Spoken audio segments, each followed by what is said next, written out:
বেসারা। তোরা এই মাসুম সাওয়ালটার এখানে কেন ধরে নিয়ে আসছস? 2 রাতেই নয় নাই, বেসারার বাপ আত্মহত্যা করে মরে গেছে। এখনো তো শোকে আছে। কিন্তু ওই তো শোক পালন না কইরা থানায় থানায় ঘুরতাছে। কেন থানায় থানায় কেন? ওই তো কয় ওর বাপ নাকি আত্মহত্যা করে নাই, খুন হয়েছে, খুন। আয় হায়, এত ভালো লোকটারে কেডা মেরা ফেলেলো? ওই তো বলে আপনি নাকি খুন করছেন। হ্যাঁ? কি?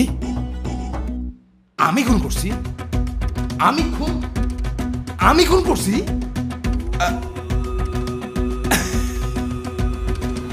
আচ্ছা যা, ওই যখন কইছে আমি খুন করছি,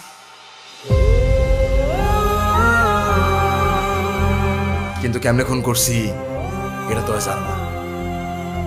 কিন্তু তার আগে মারার কারণটা শোন।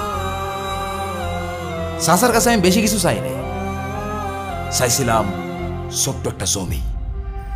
এই জমি আমি দিতে পারবো না, আমার আর কয়টা দিন সময় দাও, আমি সব টাকা শোধ করে দেবানি। বড় ভাই, আপনি টাকার কথা ভুলে যান, আমার টাকা লাগবো না। আপনার এই জমিটা আমার পছন্দ হয়েছে, আপনার জমিটা আমারে দিয়া দেন।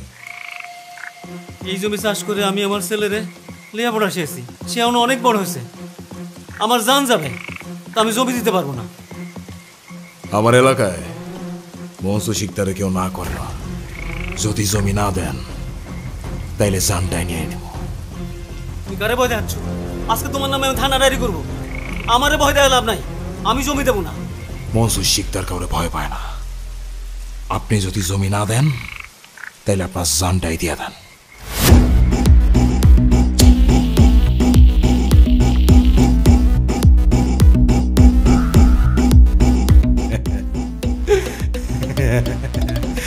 হায় রে মানুষ, জমির জন্য নিজের জানটাই দিয়ে দিল।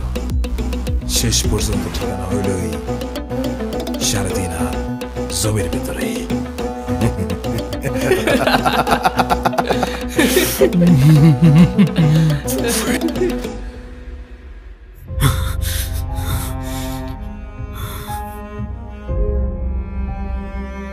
একটা গল্প শুনবি? রাজার গল্প। রাজার মানে আমার? বল বল। এক রাজ্যে এক রাজা ছিল, স্বৈরাচারী।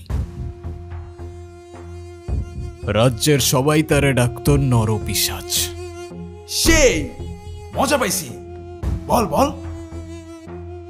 মানুষের উপর জুলুম করাই তার একমাত্র নেশা ছিল।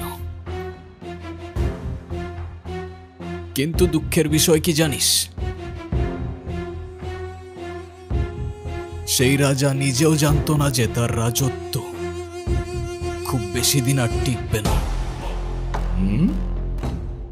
কারণ এই দুনিয়াতে সব স্বৈরাচারেরই পতন হয়। সেই মজা পাইছি, তারপর? একদিন সেই রাজার রাজ্যেরই খুব সাধারণ একটা বালক রাজার বিপক্ষে চলে গেল, আর রাজার রাজত্ব চোখের পলকে ধূলিসাৎ হয়ে যায়।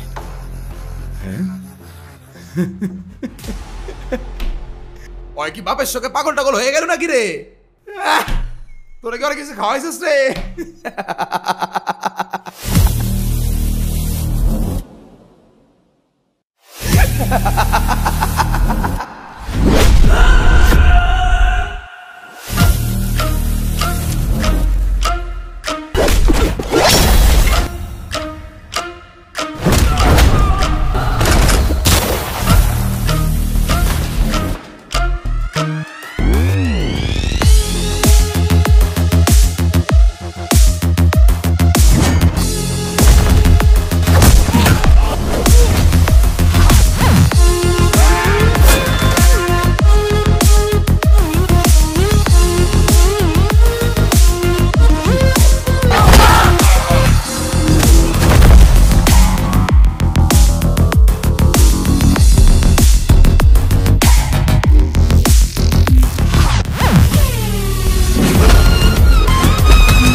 বালকটা অনেক সাহসী ছিল, কিন্তু দুঃখের বিষয় হলো বালকটা রাজার কোনো চিনতে পারল না।